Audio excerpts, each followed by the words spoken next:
여러분, JP모건이 벌금으로 얼마를 냈는지 아세요? 무려 9억 2천만 달러. 예, 우리 돈으로 1조 원이 넘는 정말 천문학적인 액수죠. 그런데 이 거대한 사건의 시작이 뭔지 아세요? 바로 트레이더 몇몇이 주고받은 아주 평범해 보이는 채팅 메시지였다는 겁니다. 오늘은 바로 이 첨단 금융 범죄의 내막을 아주 흥미진진하게 파헤쳐 보겠습니다. 도대체 그 평범한 채팅 기록에 뭐가 있었길래 세계적인 투자은행이 1조 원이라는 어마어마한 돈을 내놓아야만 했을까요? 이 질문, 이게 바로 오늘 우리가 풀어야 할 미스터리의 핵심입니다. 보통은 사건의 시작부터 이야기하지만 오늘은 좀 다릅니다. 이 이야기의 전말을 제대로 이해하려면 오히려 가장 마지막 장면, 그러니까 6년이라는 긴 법정 다툼 끝에 내려진 최종 판결부터 살펴보는 게 더 효과적이거든요. 자, 이 사건의 중심에는 두 명의 인물이 있습니다. 바로 JP모건 귀금속 데스크의 총괄이었던 마이클 노악, 그리고 핵심 트레이더였던 그렉 스미스. 법원은 이 두 사람에게 각각 상당한 액수의 벌금은 물론이고 짧게는 6개월에서 길게는 3년 동안 시장에서 아예 퇴출시켜버리는 아주 무거운 징계를 내렸습니다. 그런데 이 두 사람에 대한 처벌, 이건 사실 거대한 빙산의 일각에 불과했어요.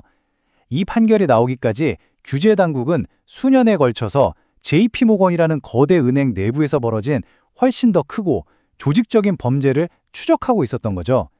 이건 그저 마지막 장이었을 뿐입니다. 그렇다면 이 거대한 범죄의 핵심 수법은 대체 뭐였을까요? 바로 스푸핑이라는 이름부터가 좀 생소한 시장 조작 기법입니다. 아마 처음 들어보시는 분들도 많을 텐데요.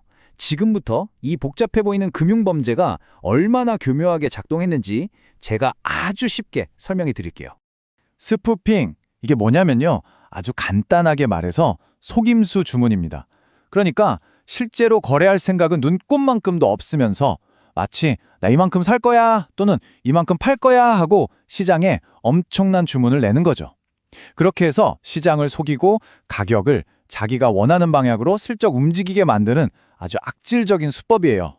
자, 이 슬라이드를 보시면 그 과정이 한눈에 들어옵니다. 보세요. 첫 번째, 내가 진짜 사고 싶은 소량의 주문을 딱 걸어둡니다. 그리고 두 번째, 갑자기 반대편에다 팔 것처럼 어마어마한 양의 가짜 주문을 막 쏟아붓는 거예요. 그럼 시장은 어떻게 반응할까요? 와, 엄청난 매물이 쏟아지는구나 하면서 가격이 뚝 떨어지겠죠? 바로 그때, 세 번째, 내가 원래 내려던 진짜 매수 주문이 아주 싸게 체결되는 겁니다. 그리고 마지막으로 네 번째, 시장을 속이는 데 썼던 그 수많은 가짜 주문들은 체결되기 직전에 흔적도 없이 싹 취소해버리는 거죠. 와, 정말 교묘하지 않나요? 그리고요, 이게 무슨 한두 번 실수로 저지른 게 아니었습니다. 조사 결과를 보니까 이 JP모건 트레이더들은 여러 가격대에 허수 주문을 겹겹이 쌓는 소위 레이어링이라고 불리는 더 정교한 수법까지 동원해가면서요, 무려 8년 동안 수만 번에 걸쳐서 이런 불법 거래를 저질러 온 게 드러났습니다.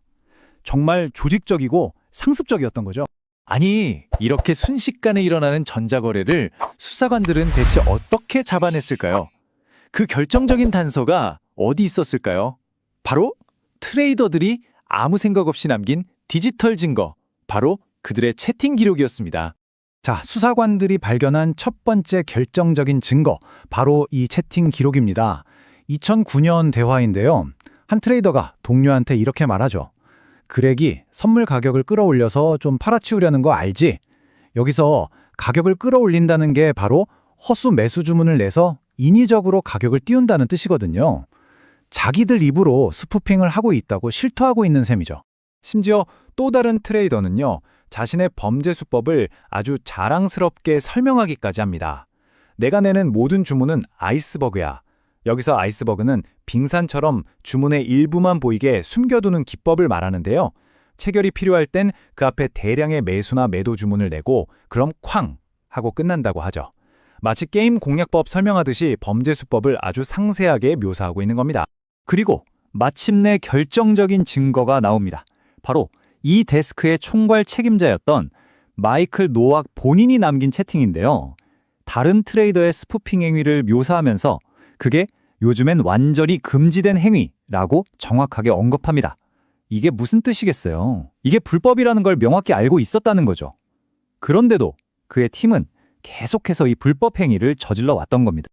자, 이렇게 개인들의 범죄가 드러났습니다. 그럼 이제 시선을 좀 더 위로 올려볼까요?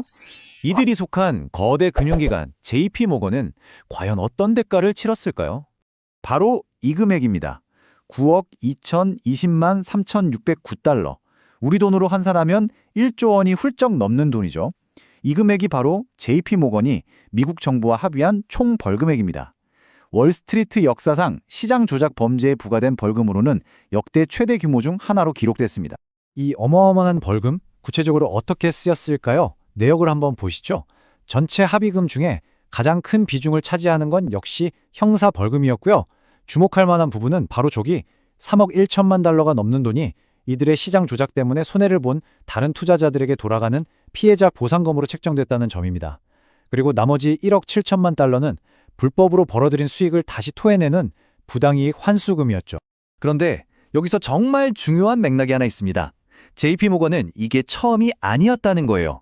이미 2015년에 이번과는 다른 외환 시장에서 비슷한 조작 혐의로 유죄 판결을 받은 전과가 있었습니다. 그런데도 불구하고 또다시 귀금속과 국채 시장에서 똑같은 범죄가 계속됐다는 거죠. 이 점이 이번 사건의 처벌 수위를 결정하는데 아주 결정적인 역할을 했습니다. 지금 화면에 보시는 이 문서가 바로 그 역사적인 합의서입니다. 미국 법무부와 JP모건이 서명한 실제 기소유예 합의서죠. 이 문서 한 장이 1조 원이 넘는 벌금을 확정짓고 월스트리트 전체에 아주 강력한 경고 메시지를 보낸 셈입니다. 자, 그럼 이 거대한 스캔들이 우리에게 던지는 메시지는 뭘까요?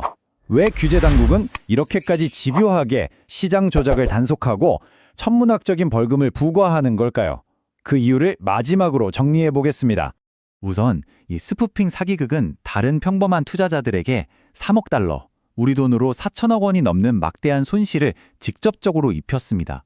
더 심각한 건 시장의 가장 기본이 되는 원칙, 바로 수요와 공급에 대한 신뢰 자체를 무너뜨렸다는 거죠.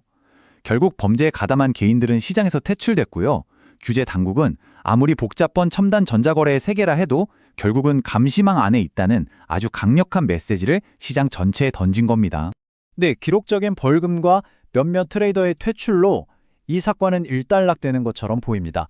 하지만 여기서 우리는 한 걸음 더 나아가서 이런 질문을 던져봐야 합니다. 눈 깜짝할 사이에 수백만 건의 거래가 이루어지는 이 초고속 디지털 금융의 세계에서 과연 지금의 감시자들은 새로운 범죄를 따라잡고 있는 걸까요? 아니면 그저 지난 사건의 뒷수습을 하는 데 그치고 있는 건 아닐까요? 이 질문에 대한 답은 앞으로 우리가 계속 지켜봐야 할 것 같습니다. 구독과 좋아요는 영상을 만드는데 큰 힘이 됩니다. 감사합니다.